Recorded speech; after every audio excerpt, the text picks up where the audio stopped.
Greetings! I am Herbert Erpaderp, and today I'm going to build this Dingo Mk.II, which, as the box reveals to us, is a British armoured scout car. The box also tells us that this is from Tamiya and is in 1/48th scale. On the back of the box we see the same old nothing that's usually on the back of these boxes. Cricket chirp sound effect? The front looks good though, and it does tell us just about everything we need to know. And the artwork is pretty cool. This is more or less how the model will actually look, down to the shouty commander. Good art. Anyway, there are two sprues inside this box in a nice greeny olive colour. There's not a whole lot on the sprues, though it does make sense that such a small vehicle in a relatively small scale wouldn't require thousands of parts on the sprues. It's more important that the parts that are here are well made. And they are. As with all of the other kits in this scale from Tamiya that I've built, and any other scale really, the parts on these sprues are quite nice. Everything is neat and crisp, and I wasn't able to find any defects. There are of course mould lines, which I wouldn't count as a defect, and that really shouldn't surprise anybody anyway. You will have to do a little bit of cleanup, but it shouldn't take too much time out of your day. The detailing looks pretty good. I'm no dingo scientist of course, so I couldn't tell you if it's 100% accurate, and to be honest I'm not that interested in hyperrealism anyway, and I wouldn't expect it from a cheaper kit like this if I were. That is to say, in my opinion, the detailing looks great. You will probably have noticed that there are two crew figures included. I normally leave those out, but this time I'll add them to the model. They do look a lot better than the usual wargaming figures that I normally encounter, and even though I usually feel like humans detract from the cool look of vehicles, in this case I think they'll add some interest. Either way, all these parts are nice and neat, and look like they'll go together without much hassle.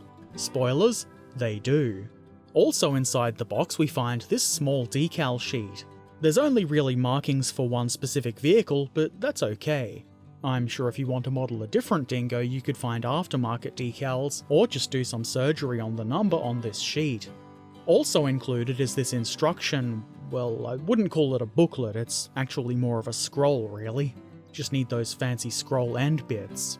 These instructions are fairly typical of Tamiya to look at really. They're adequate and effective. My only problem is how they're set out in this vertical format. I don't like it. I found it irritating to work with, especially in the small space I have to work with, which when I build on stream is crowded with lights, cameras and a microphone. Ideally there would be a nice little booklet, but it is what it is, and it's definitely not impossible to work with. Maybe you'll find them less annoying than I did. Anyway, why not start gluing bits of plastic together and see what happens? The first step is to glue the seat backs into the internal floor part.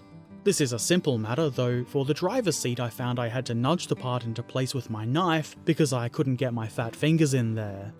The commander's backrest is easier to place, though it does look a lot less comfortable. Maybe that's why he's standing up. Then I joined the two halves of the main body together with the rear plate sandwiched between them. I forgot to film it, but if you were there when I streamed this, you would have seen it. And I suppose you can see the result now anyway, so it doesn't matter. Then the crew compartment floor can be glued in. It should be obvious which way around this goes. Looks very seaty. Next, I glued the driver's legs into place.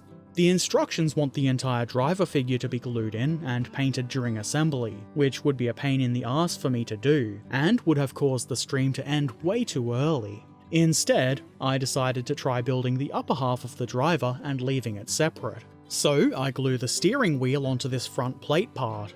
I want to use this as a test fitting part, so it makes sense to put it together now. I set that aside and then work on the upper half of the driver. It seems like the arms are meant to go on at specific positions, and the gap there more or less disappears when they are in that position. Just to be sure the hands will look right on the steering wheel, I do a quick test fit, and it looks like it's going to work nicely, so I attach the driver's head. I'm sure he's very appreciative of that. It's a pretty good looking figure in my opinion. I'll build the commander later. I glue on the front plate and steering wheel part, which goes on very nice and easy. And then, just to be sure, I test fit the driver. I got away with it! Ha ha ha! Fuck you instructions. I am the greatest. I was quite pleased with myself for defying the instructions and having gotten away with it. Then I assemble the mudguard things. This is a simple matter of gluing this stowage box to the mudguard part. It's similar for both sides of the vehicle.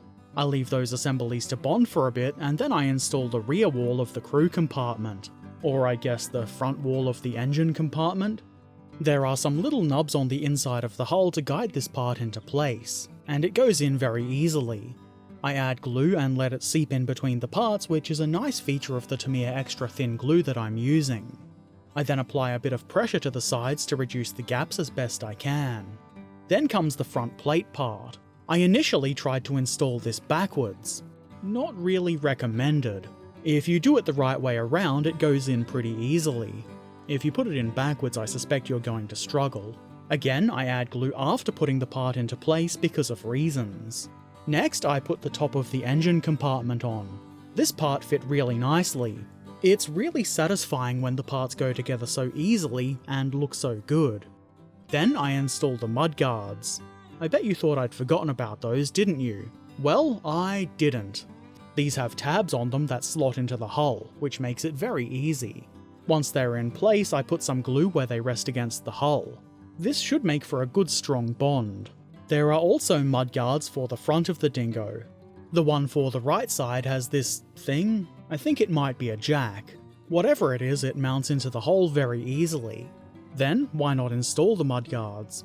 This is pretty much exactly the same as the rear mudguards. You just slot them into place, add glue where they join the hull, apply a little bit of pressure, and they're on. I think they look pretty good when they're in place.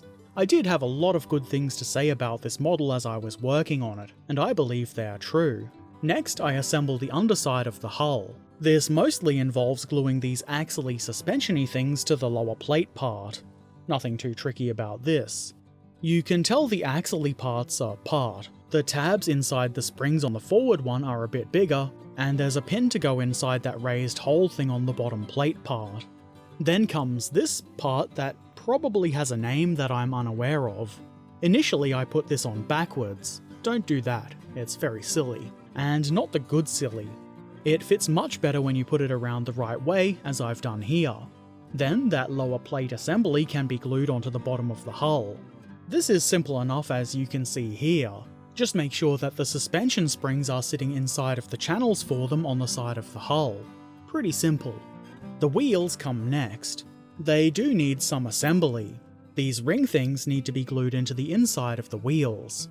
Make sure that you put these around the right way. It is meant to represent the wheel rim, and one side has some detail while the other has none. We end up with this collection of wheels. Not the biggest collection, but they're still really good. You didn't think I was not going to make that joke, did you? We've got standards here. Anyway, I leave those wheels to set and I glue this stowage box, presumably for tea, onto the side of the hull. This goes into place easily enough. Then I figured, maybe it's time for the wheels. They go onto the axles, duh, and they fit quite well. There is a tiny bit of play to them, but not too much, and it is very easy to have them look nice and straight. Now it's time for antenna mounts. These are different for either side of the Dingo. I glued this first one on backwards at first. I keep doing that. Maybe I'm just not good at what I do. Though, to be fair, the instructions weren't exactly clear as to which way these parts should go. They don't quite look perfect, but they're still okay. Next come these fuel cans. These aren't jerry cans. I believe these were called flimsies. I guess they must have been pretty flimsy. Not on this model though, these are quite solid. Once those are on, I glued this supporty framey thing into the two mounting holes here. I do appreciate that there's a small diagram for this in the instructions showing the angle that it's meant to be sitting at. I think that's nice and thoughtful. This will hold the folded back roof, but before installing that I leave this part to bond so that it will stay in place. Then I attach the front stowage box. This is obviously for holding tea, because this is a British vehicle, and British people need a constant supply of tea. The fit is a little bit imperfect here, but that's okay. I'm sure this would have been bumped and roughed up on the real vehicle. Then I attach this thing on the front. There is keying for this, and it does go into place pretty easily. I'm not entirely sure what it is. but I suspect it's a little bridge thing for driving over gaps, though I would imagine there would be 2 of those if that were the case. I'm not a dingo surgeon, so I wouldn't know. Maybe somebody else knows and will post in the comments. Next comes this, what looks like a grab handle of some sort. This goes on easily enough, and I follow it with a shovel, for when the crew feels like digging random holes for absolutely no reason. Or maybe for pooping in. The part fits well enough, even though the video is a bit blurry. The video really has no impact on how the parts go together, so there is that. The video is also, unfortunately, a little bit blurry here, where I'm attaching this small stowage box to the left side of the hull. Here it is with a bit more focus. Good job, Herbert, you ding-dong. Then it's time for the roof. If you wanted to, you could model this closed, but since I am including the crew, this is going to be modelled open. The 2 halves of the roof go together nice and easily, and I think the hinge detailing here looks pretty good. Simple, but good. Then the folded roof assembly goes onto the rear of the crew compartment and support stand thing, like so. I did find it a little bit tricky to find the right spot to mount it to at first, but I did get there in the end, and that's what matters. I think this is looking pretty decent. Only a few more details left to add. First, this horn or siren, and whatever that little nub next to it is, goes on the right mudguard like so. A headlamp goes on the left side. These parts go on nice and easily, which is probably quite unsurprising. Then I install this mirror. You are going to want at least 1 mirror when you are speeding along in reverse. I nudged the part around a bit until I was happy with how it looked, and that's the vehicle done. Very cool. Okay, now it's time to build the commander. This is really quite simple. I glue the torso to the legs, doing my best to make sure the gap isn't too bad, though that is a sensible place for there to be at least a slight gap, so don't worry too much about it. Then I add the left arm, which is meant to be holding onto the dingo's wall. I put this onto the body so that the gap is as minimized as possible, and then I test fit to make sure that it's not going to give me any grief when I try to install the figure in the dingo. The other arm is holding a microphone, so I figured it would work better if I put the head on first. This is simple enough. This is keyed, so it only really goes on one way if you want to avoid big neck gaps. Nobody wants a big neck gap. Then I install the right arm and position it so that the microphone is nice and close to the face, while also trying to minimize the gap on the shoulder. Then comes the holstered sidearm. I had to nudge it a bit to get it into place, but that's nothing too difficult. And with the commander figure done, this Dingo Mk.II in 1/48th scale by Tamiya is now complete. I think it's a pretty good looking model. That's not at all unexpected from Tamiya really. I've been quite enjoying their 1/48th scale kits like this. This one doesn't have the metal hull part like a lot of them do, not that I'm complaining. I'm sure that would only increase the cost, and this kit was a lot cheaper than the full tank kits in this range. I'm even pretty happy with how the figures look. I do often omit figures, partly because I prefer the way vehicles look without people, but also I do often build wargaming models, and those figures can be a bit hit or miss. These figures are quite nice, so I figure why not give them a chance. I'm pretty glad I'm going to be able to paint the crew separately. That is definitely going to make painting much easier, especially for the internal parts, obviously. Speaking of painting, I do plan to paint it fairly soon. Not immediately, but it is high up on my list. I'm pretty confident this model is going to look even better with some paint on it. I think the details on this kit are pretty good. I mean, it's not really an overly complicated vehicle to begin with. Undoubtedly there are some details that have been omitted, but there isn't anything that stands out to me as missing. I guess that is just opening myself up to nitpicky comments though. Anyway, the model looks good and it's a fun little project, so I'm very pleased with the result. The build was fairly quick and easy and also really enjoyable. I did manage to put this together in one stream, which is to say that your average modeler, not taking notes, fiddling with cameras and being distracted by chat, should be able to whip this thing together very quickly indeed. Speaking of which, if you want to watch me build stuff live on stream, head over to my Twitch channel, the link to which is in the description. Give me a follow and you'll be notified when I go live. Come hang out with me while I build stuff or play games. Also, I did give away one of these Dingo kits on stream during my first Community Day stream, which was also in celebration of the 100th Ask a Herbert Erpaderp. I really enjoyed that stream, it was a lot of fun.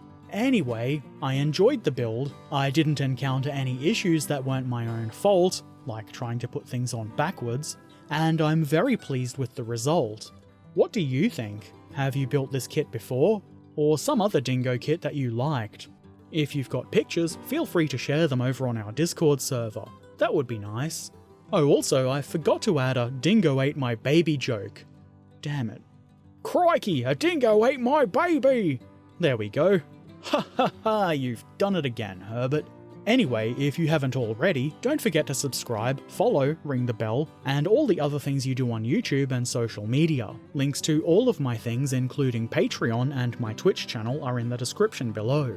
And, as always, I shall return soon, so until then, be excellent to each other, and thanks for watching. Farewell.